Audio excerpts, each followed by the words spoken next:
Sambut sekarang juga panggilan-Mu ya Yesus.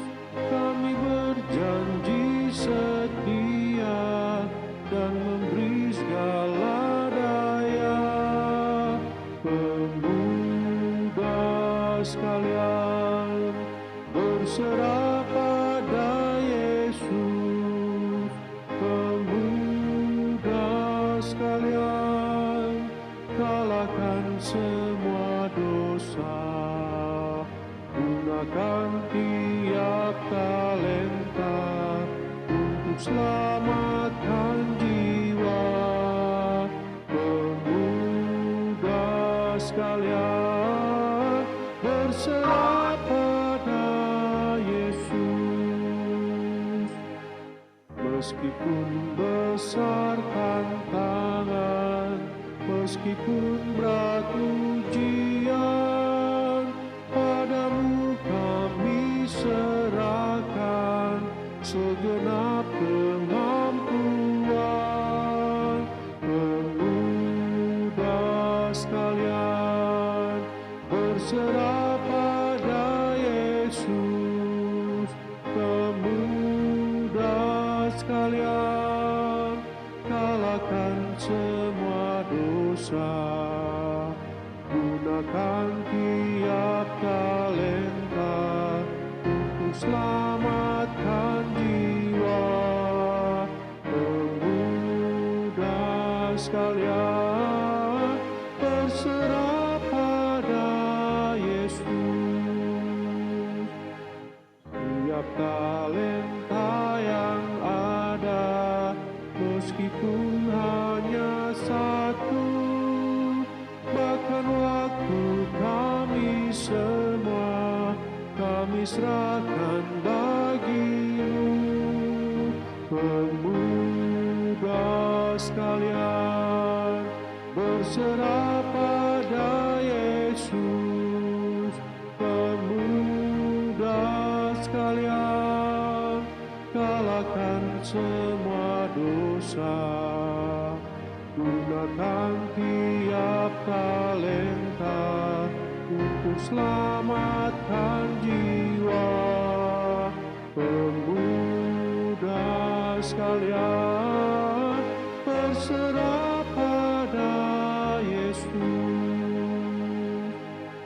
Harta dan tenaga kami, padamu kami serahkan, dan dengan bersuka hati kami kerja ya Tuhan. Pemuda sekalian, berserah pada Yesus. Pemuda sekalian, kalahkan semua dosa. Gunakan tiap talenta untuk selamatkan jiwa. Pemuda sekalian, berserah pada Yesus.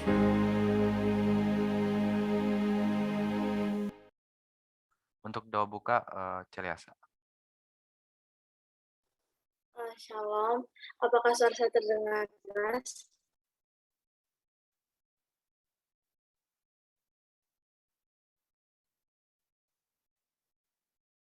Oke. Mari kita doa. Ya Tuhan Allah, Tata dalam kerajaan surga, terima kasih dekat ibadah KKR kami, berkati ibadah ini dari awal, pertengahan hingga akhir. Berkati juga Devon yang akan berbicara, berikan dia berkat dari Tuhan. Terima kasih Yesus, haleluya, amin. Baik, sekarang kita akan mendengarkan lagu pujian yang akan dibawakan oleh Devon Lalemboto.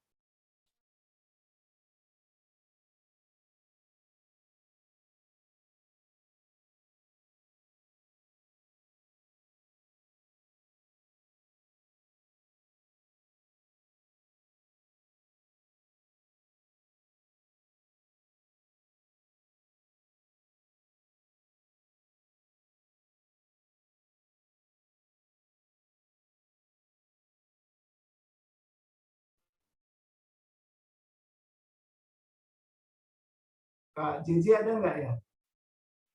Filenya udah dikirim ke Kak JJ kalau nggak salah. Tadi. Oh, kakak JJ-nya nggak ada. Oh ya udah.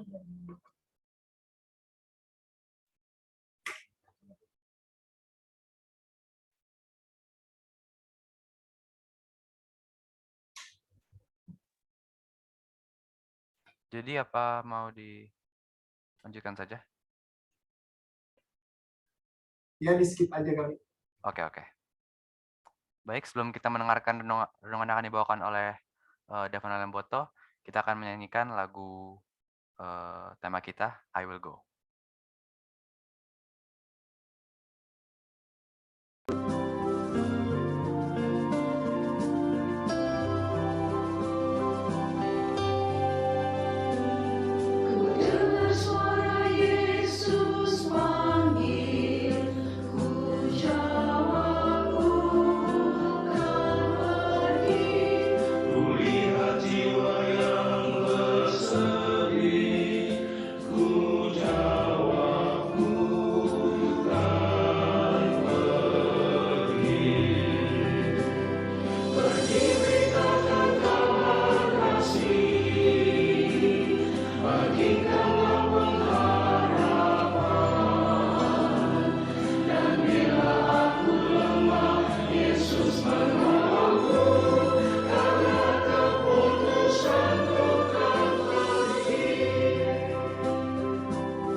Baik, kami persilakan Devon.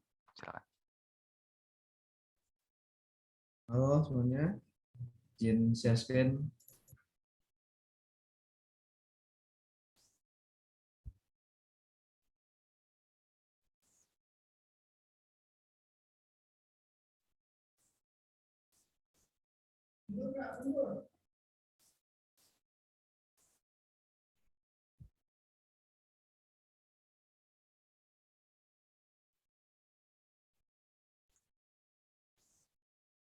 Sudah kelihatan?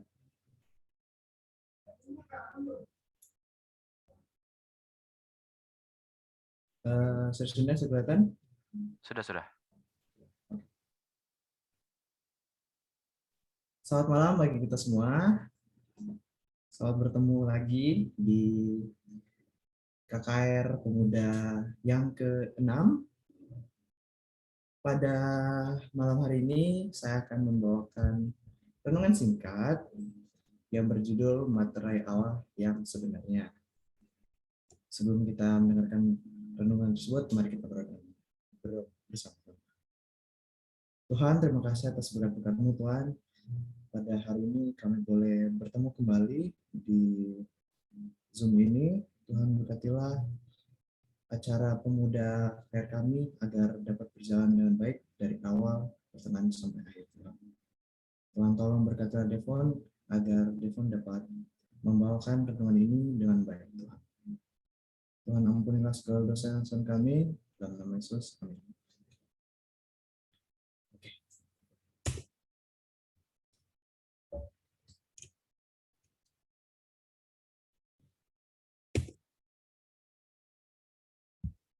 Setan selalu berusaha meniru Allah. Tapi Allah memiliki meterai atau tanda untuk mengidentifikasi pengikut Allah, sedangkan setan berusaha meniru Allah dengan menggunakan tanda setan yang mengidentifikasi pengikutnya juga. Tapi ada yang menarik. Yang menarik itu adalah bahwa ada ribuan interpretasi tentang apa tanda binatang itu sebenarnya. Ada yang bilang itu barcode yang kita lihat di produk yang kita beli di supermarket. Yang lain juga mengklaim itu adalah microchip yang dimasukkan di bawah kulit atau suatu yang lebih canggih. Bahkan jika kita mengambil HP kita dan mencari istilah tanda binatang, kita akan menemukan setidaknya 15 juta referensi. Itu tidak mungkin untuk kita membaca semuanya yang ada di internet sehubungan dengan topik ini. Jadi mari kita bahas apa yang dimaksud dengan tanda atau meterai Allah.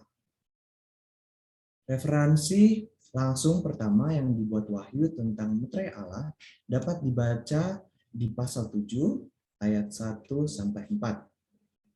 Seorang malaikat lain muncul dari tempat matahari terbit. Ia membawa materai Allah yang hidup.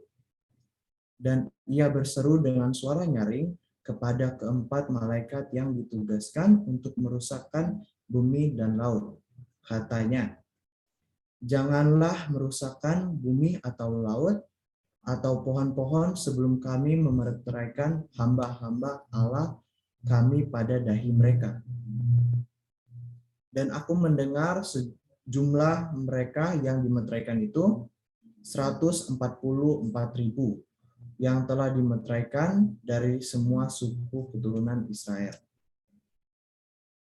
Jadi, jika kita akan mentafsirkan simbol-simbol dalam Wahyu, biarkanlah Alkitab itu sendiri yang menafsirkannya. Dan ayat selanjutnya, saya ingin kita membaca Wahyu pasal 14 ayat 1. Dan aku melihat sesungguhnya anak domba berdiri di bukit Sion dan bersama-sama dengan dia 140.000 orang dan di dahi mereka tertulis namanya dan nama bapaknya. Dalam Wahyu pasal 14, kita melihat lagi kelompok yang sama yang dimeteraikan dalam pasal 7. Namun perbedaan muncul. Sementara dalam Wahyu 7, 144.000 simbol umat Tuhan akhir zaman memiliki meterai Tuhan di dahi mereka. Dalam Wahyu 14, 144.000 memiliki nama anak domba dan Allah tertulis di dahi mereka. Sepertinya ada kontradiksi. Tetapi ketika membandingkan dua bagian Alkitab kita, sampai pada kesimpulan berikut. Materai Tuhan adalah nama Tuhan yang tertulis di dahi umat beriman. Apakah mungkin? Kita mungkin bertanya-tanya, mungkinkah anak-anak Tuhan akan memiliki tato nama Tuhan di dahi mereka? Pertama-tama kita harus memahami bahwa Wahyu adalah sebuah buku yang berbicara kepada kita dengan simbol-simbol. Ternyata tidak demikian. Wahyu adalah mengacu pada nama Tuhan. Wahyu adalah sebuah buku yang berbicara kepada kita dengan simbol-simbol.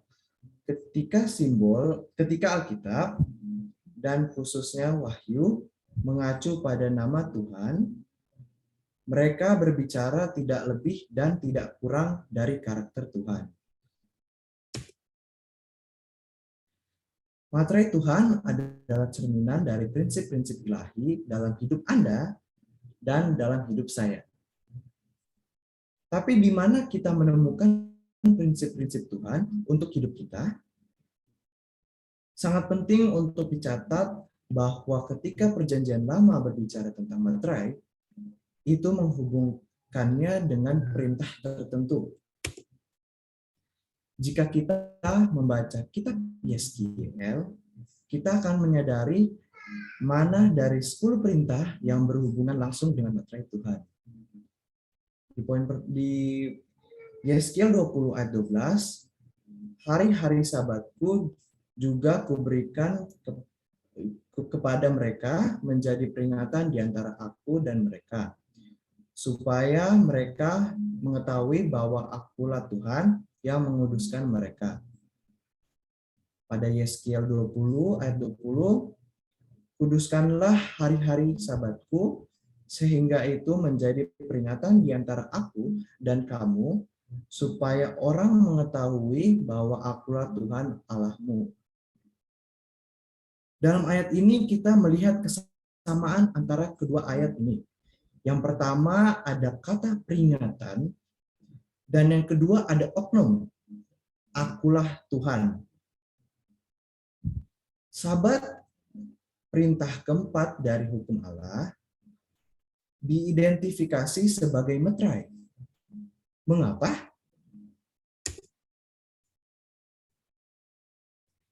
Karena biasanya materai berfungsi untuk mengidentifikasi seorang atau sesuatu, itu berisi nama, atribut, wewenang, dan karakter pemilik materai. Dan kalau kita mengacu pada ayat-ayat sebelumnya, maka kita bisa melihat nama itu Tuhan Allah, atributnya hari Sabat, wewenangnya penguasa langit dan bumi, karakternya kasih. Misalnya, setiap kali kita menonton presiden di televisi berbicara kepada orang-orang Indonesia, jika kita perhatikan lebih dekat, kita akan melihat bahwa di depannya atau di belakangnya ada materai. Materai Presiden Republik Indonesia. Namanya itu Pak Presiden, Insinyur Presiden Joko Widodo. Karakternya ramah dan tegas. Wewenangnya itu pejabat Indonesia, Republik Indonesia. Atributnya itu ada bendera Indonesia dan juga lambang Garuda.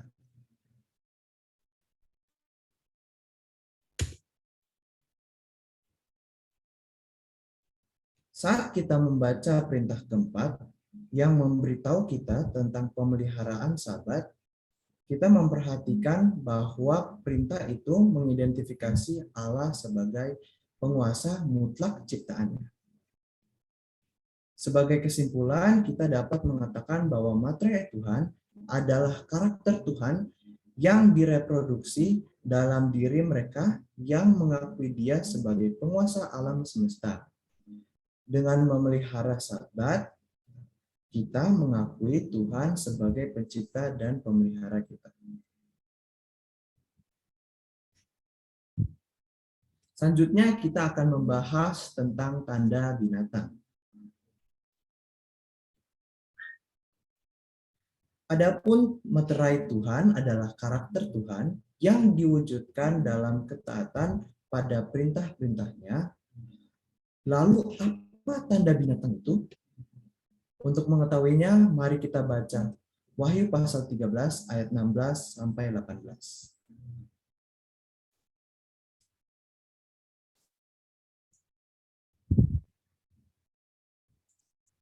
Ia menyebabkan sehingga kepada semua orang, kecil atau besar, kaya atau miskin, merdeka atau hamba, diberi tanda pada tangan kanannya atau pada dahinya, dan tidak seorang pun yang dapat membeli atau menjual selain daripada mereka yang memakai tanda itu, yaitu nama binatang itu atau bilangan namanya. Yang penting di sini ialah hikmat. Barang siapa yang bijaksana, baiklah ia menghitung bilangan binatang itu, karena bilangan itu adalah bilangan seorang manusia, dan bilangannya ialah 666.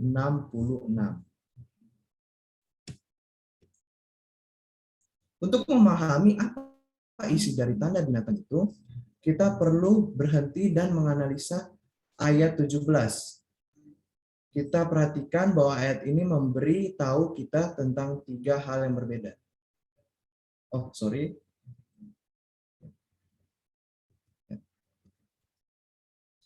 Apakah kita memperhatikan tanda, nama, dan nomor binatang itu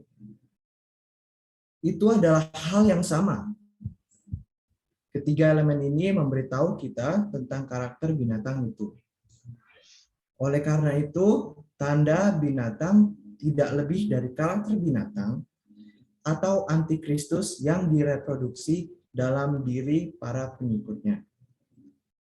Mengacu pada Wahyu 13 ayat 17, namanya itu setan atau antikristus. Tandanya itu hari Minggu, bilangannya itu 666. Ingat bagaimana watak Tuhan tercermin dalam pengikutnya. Dalam ketaatan pada perintahnya, mengakui bahwa Dia adalah pencipta dan pemilik segalanya. Tapi kemudian bagaimana karakter binatang itu memanifestasikan dirinya dalam diri para pengikutnya? Sederhana, menempatkan perintah manusia di atas perintah Tuhan.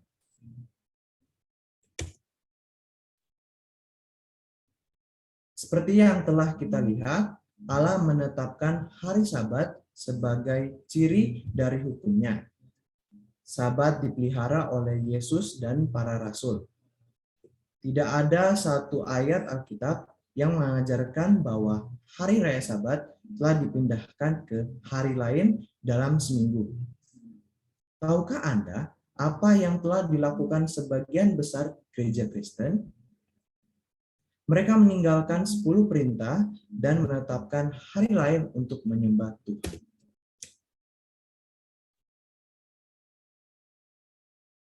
Katekismus Petobat dari Doktrin Gereja Katolik, halaman 50, alinea terakhir mengatakan sebagai berikut.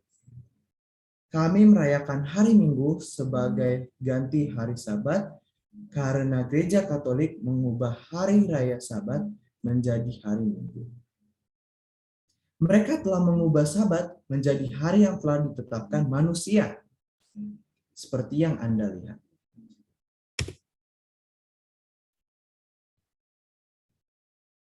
Teman-teman pemuda, saudara-saudara sekalian yang dikasihi Tuhan, dunia akan dibagi menjadi 2 kelompok. Di satu sisi, mereka yang memiliki karakter Tuhan dan hidup dalam ketaatan pada perintahnya. Dan di satu sisi lain, mereka yang memiliki karakter tanda binatang atau antikristus. Pertanyaan yang saya ajukan kepada Anda adalah, manakah dari 2 kelompok ini yang akan Anda ikuti?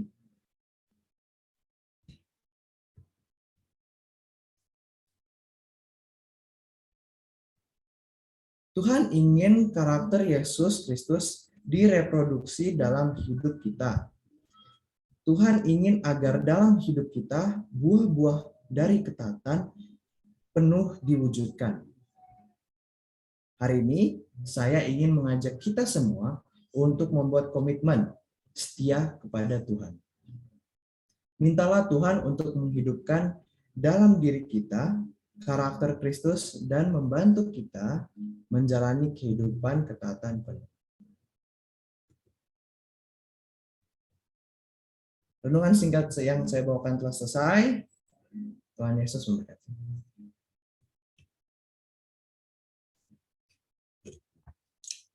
Baik, terima kasih atas renungannya yang dibawakan oleh Devon. Untuk menutup malam KKR kita pada malam hari ini, kita akan menyanyikan lagu Sion nomor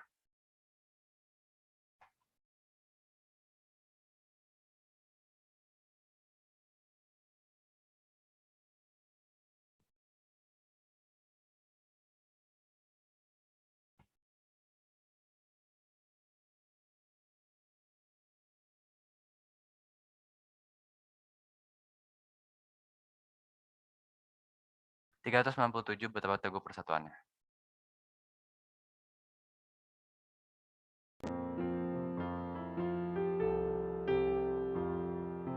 Betapa teguh persatuannya bersandar pada lengan Tuhan. Damai ku dapat dan bahagia bersandar pada lengan Tuhan. Sandar, sandar, ku aman dari bahaya. Sandar, sandar, bersandar pada lengan Allah. Betapa ringan langkah-langkahku bersandar pada lengan Tuhan.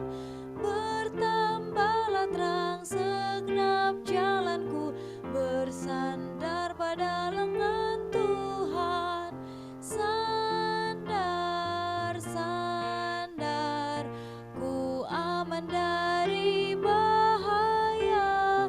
Sandar, sandar, bersandar pada lengan Allah. Apakah lagi yang ku takuti? Bersandar pada lengan Tuhan. Damai bahagia Tuhan akan beri. Bersandar pada lengan Tuhan. Sandar, sandar, ku aman dari bahaya. Sandar, sandar, bersandar pada lengan Allah. Doa tutup akan dibawakan oleh Andrea Raja. Mari kita bersatu dalam doa. Ya Bapa kami dalam kerajaan surga, terima kasih memberkati kita ya Tuhan, dari awal sampai akhir ibadah KKR kita ya Tuhan. Terima kasih sudah memimpin ibadah KKR kami. Kiranya ibadah dan renungan tadi bisa menjadi berkat buat kami semua, dan kami bisa menjadi pribadi yang lebih baik, pribadi yang tetap setia seperti renungan yang telah kami dengarkan ya Tuhan. Berkati malam ini pada saat kami akan istirahat ya Tuhan, agar besok kami bisa beraktivitas dengan penuh sukacita, dan supaya kami bisa kembali besok malam untuk melanjutkan ibadah KKR kami ya Tuhan. Terima kasih Tuhan Yesus, dalam nama Tuhan Yesus kita berdoa dan bersyukur. Amin. Terima kasih. Malam KKR kita telah selesai. Saya ucapkan terima kasih dan selamat malam. Saya serahkan kepada Kak Angel untuk pengumuman. Selamat malam semuanya. Sebelumnya terima kasih kepada Devon yang telah membawakan renungan pada malam hari ini, dan sebelumnya lagi minta maaf kalau misalkan suaranya ada bising, suara truk dan kawan-kawannya. Informasi untuk besok yang membawakan KKR yaitu pembicara Cili Asa dengan judul Penyerangan Alien yang Sebenarnya. Lalu MC ada Devon Lemboto, doa buka oleh Kase Siwanta, lagu pujian oleh Dylan Wanta, dan doa tutup oleh Berwin Wanta. Sekian pengumuman untuk besok. Tuhan Yesus memberkati. Saya kembalikan ke tujuan.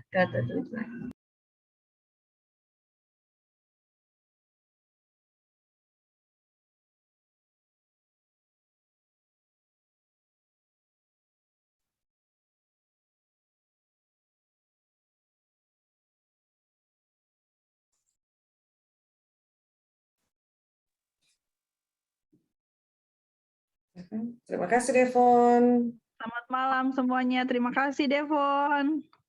Mungkin pendeta ada. Ya, terima kasih. Selamat malam semuanya. Mantap Devon. Luar biasa. Devon. Luar biasa. Luar biasa Devon ya. BFF-nya Berwin luar biasa. Anak muda. Aduh, jago-jago. Maafnya buka kamera ini nih lantaran tak ganggu ini.